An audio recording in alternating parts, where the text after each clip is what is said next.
explain what he meant. Folks referring to the action that they take to try and pin this on somebody because we've done such a good job. The hoax is on them.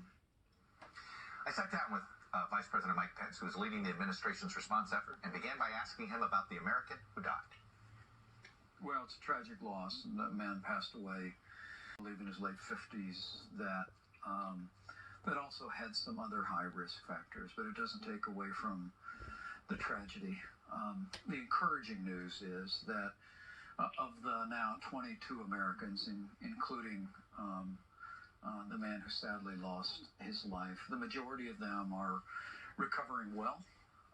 There are 4 that remain in serious condition, and so we have this man's family in our hearts, and we'll keep all of those that are dealing with and working to recover in our prayers. Do we have any information yet of how this gentleman contracted the virus?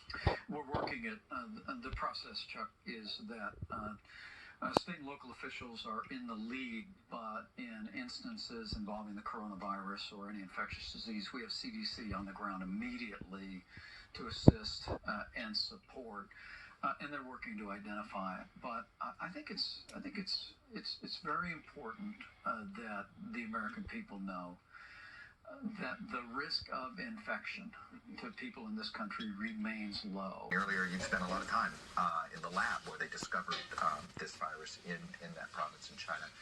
Simple question, how concerned should Americans be right now? Right now with the data we have, and I emphasize the data that we have, just because we haven't rolled out broad testing nationally yet, your average individual American doesn't need to be that concerned right now of catching this virus. However, community-based transmission in one state means that there is probably community-based transmission in other states. Once we roll out that testing in the fall, that's what happened with the Spanish flu. Yeah. You weren't ready to make any of those assumptions yet. Explain. This is a new virus to science. It's not a new virus, it's a new virus to science. We weren't familiar with this virus before. We do have cold and flu seasons, which do tend to diminish in the summer months. We don't yet know if this is going to be the case, because you can still get a flu in the summer and you can still get a cold in the summer. So it is likely that, cases might dip during those summer months, but it is likely also that it'll stick around for quite some time because we're not going to have a vaccine.